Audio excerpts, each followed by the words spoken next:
안녕하세요. 맥키니 지혜투자클럽입니다. 자, HLB 주가 45,000원 회복과 안착이 중요한 어떤 지점에 다시 가고 있는데요. 자, 내일의 투자 전략까지 한번 살펴보도록 하겠습니다. 개장 전 미증시 흐름부터 한번 살펴보도록 하겠습니다. 지금 이제 야후 파이낸스를 보시게 되면 나스닥 선물 같은 경우는 0.2%, 다우 선물 같은 0.24%, S&P 선물 같은 0.27%, 러셀 2000 중소형주 중심의 러셀 2000 선물 같은 경우에는 0.34% 하락세 흐름이 전반적으로 좀 나오고 있고요. 유가 관련되는 부분은 서부 텍사스 경질유 기준으로 보면 87달러 정도인데요. 조금 빠지고 있지요.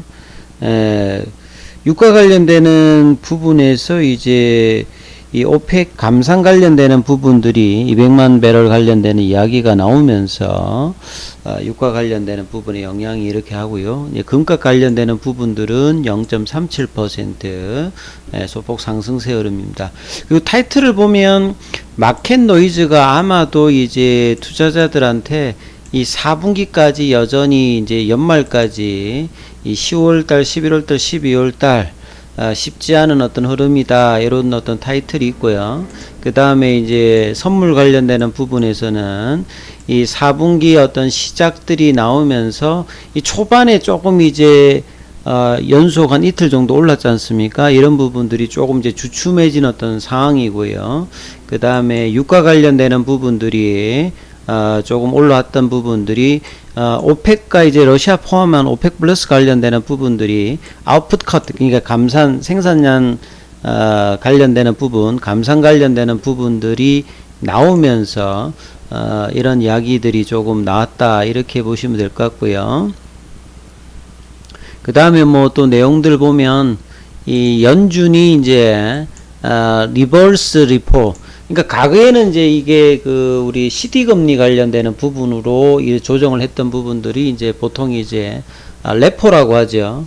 한매 조건부 채권 관련되는 부분을 이용하는 부분들이 있는데, 여기 관련되는 또 내용들이 조금 이제 올라와 있고요. 그 다음에 다우존스 선물 관련되는 부분이 떨어지고 있다. 이 피보탈 포인트라고 하는 뭐 연준이 최근에 계속 이제 금리 단을 올리고 있지 않습니까? 이 부분들이 확실하게 이제 금리가 하락을 하는 거 전에 이제 스탠스가 어떻게 좀 바뀌느냐, 최근에 이제 연속 3회 이상 자이언트 스텝으로 올랐던 부분들을 11월 달 초에 펼쳐지는 FOMC 회의에는 이 부분들이 이제 어떻게 될까, 이런 피보탈 포인트 관련되는 부분들에 대해서 시장이 굉장히 주목을 하고 있다, 이렇게 보시면 될 것 같습니다. 그리고 이제 이 배당의 시즌이죠. 국내도 이제 배당 관련주들 관련되는 부분에서 금융주 같으면 거의 지금 우리 금융지주 회사들 보면 우리 국내 같은 경우도 배당 수익률이 거의 한 10% 주가 하락으로 나오고 있는 부분이 있거든요. 그래서 배당의 관련주들 관련되는 부분들이 주가 하락으로 수익률이 올라가고 있는 어떤 부분이고요. 그 다음에 유가 관련해서 We are going to see 65달러 관련되는 이야기도 나왔습니다. 이 100달러 관련되는 어떤 부분을 보기 전에 유가 관련되는 부분에서 이제 이런 이야기들도 시장에 뭐 좀 나와 있다, 이렇게 보시면 되겠죠. 항상 이제 월초가 되면 미증시 같은 경우는 경제지표가 많이 나와요. 뭐 ISM 제조업 지표, 서비스업 지표, 그 다음에 실업률 지표, 뭐 고용 지표, 이런 것들 따라서 전체적인 분위기가 있고, 그 다음에 이제 10월 달에는 본격적인 이제 3분기 어닝 시즌에 들어갑니다. 보통 이제 어닝 시즌에 따라서 시장이 좀 등락을 하는데, 최근에 이제 시장이 좀 안 좋다 보니까 전체적인 어떤 이제 여전히 이제 뭐 채권 수익률이라든지 물가, 그 다음에 이제 이런 어떤 거시 변수에 따라서 주가가 영향을 받는 모습들을 계속 보여주고 있는 게 외신에서도 좀 많이 나타나고 있다, 이렇게 봐야 되겠죠. 자, 오전에 제가 이제 그 파미데일리 관련된 어떤 기사 관련되는 부분을 조금 이제 좀 보여드렸는데요. 그 뒤에 이제 뭐 특별한 기사가 지금 나와 있지 않은 부분이었기 때문에 이 선양 남성화 관련되는 부분에서 조금 한번 추가적으로 좀 설명을 좀 해드리도록 하겠습니다.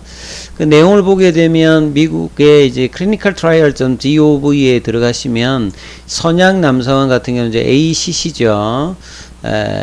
Recurrent or Metastatic Adenoid Cystic Carcinoma 요 관련되는 부분에서 리보세라님을 가지고 유효성 관련되는 부분과 안전성을 평가하는 이상입니다.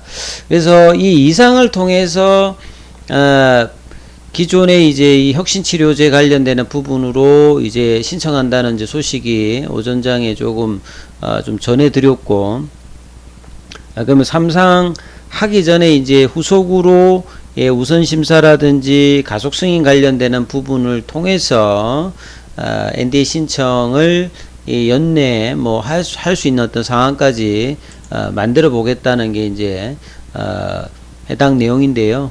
지금 보시게 되면 퍼스트D가 이제 2019년도에 이제 있었고, 마지막 이제 업데이트했던 부분들이 이제 올해 4월 달입니다. NCT 넘버는 NCT 이제 04119453이죠.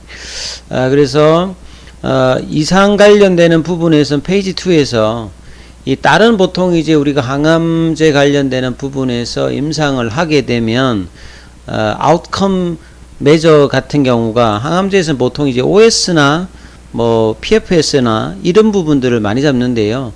선양 남성원 같은 경우에는 이제 방사선 치료라든지 이거 제어하면 지금 표준 치료제가 없는 상태죠. 그러다 보니까 프라이머리 아웃컴 메저 자체가 기존의 이제 OS 값이라든지 이런 어떤 데이터보다는 ORR 관련되는 부분들을 더 얹어놨어요. 그러니까 객관적 반응률이라고 하죠. Objective Response Rate. 그래서 이 ORR 관련되는 부분들은 전체적으로 이제 우리 CR이라든지 CR은 이제 Complete Response라고 하죠. 이제 완전 간해가 이제 되게 되면 CR을 받고요.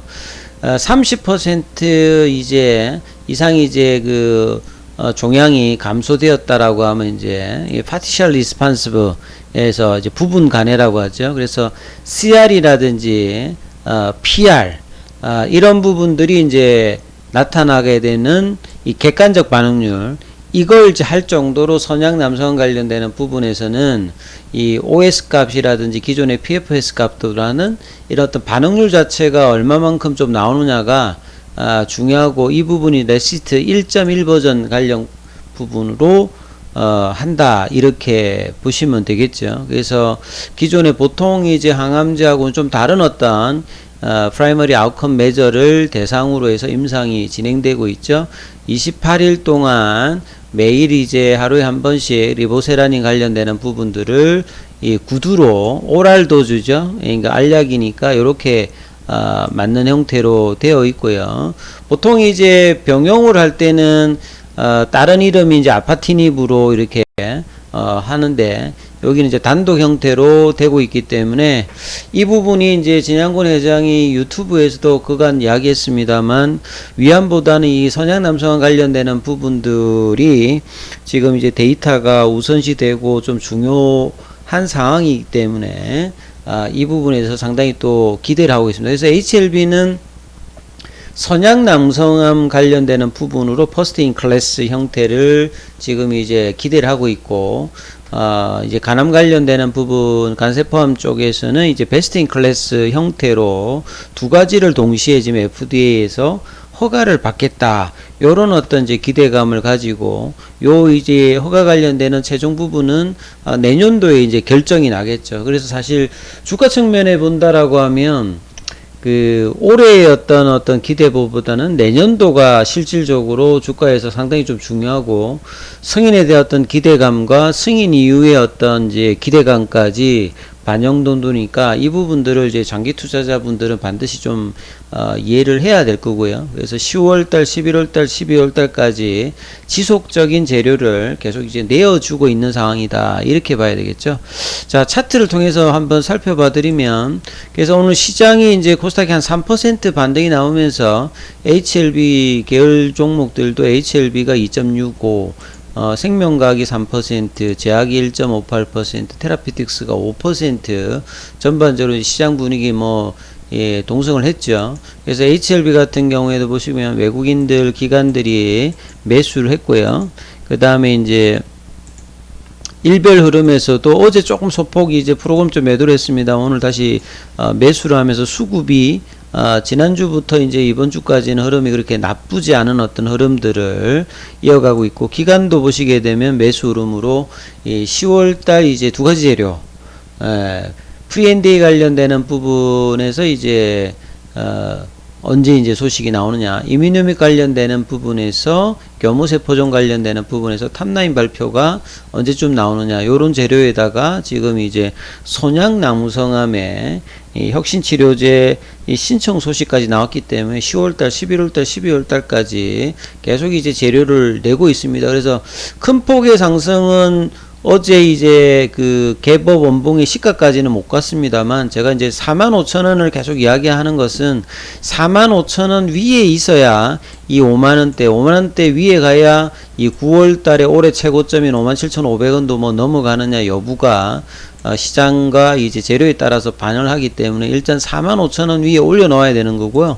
그래서 종가 이후에 이제 시간이 44,400원, 500원 정도거든요. 그래서 이 흐름이 올라가서 거래량이 아직 이제 조금 받쳐주지 못하는 상황이니까요. 거래량이 이제 분출되면서 이 21선 이평선에서 올라가서 볼린저밴드 상단이죠.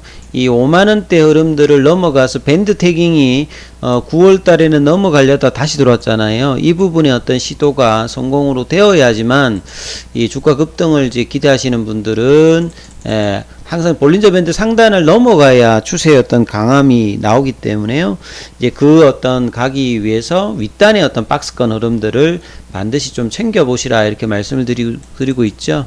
그래서 ADX 지표 자체가 지금 이제 이렇게 주고 있다는 말은 떨어질 때도 이제 급락하고 난 다음에 이렇게 2주 넘게 플래팅 조정을 했기 때문에 이 추세 지표 같은 경우에 좀 낮아져 있는 상태입니다. 그리고 이제 공매도 관련되는 부분들은 어제 이어보다는 조금 줄어들었고요. 이 슬로우 관련되는 모멘텀 지표에서 슬로우 스토캐스틱 같은 경우는 이제 물존에서 조금 이제 올라가서 확대의 흐름으로 좀 나오고 있는 부분이 있겠죠. 단기적으로 주가가 올라가게 되면 요런 어떤 가열존에 들어갈 때까지 어떤 흐름들이 이번 주 내일 이제 금요일이니까요. 다음 주까지 이어지는 흐름인지가 제일 뭐 중요하니까 이 부분 좀 참조하시면서 투자 대응 하시라 말씀을 드리겠습니다. 여기까지 하겠습니다.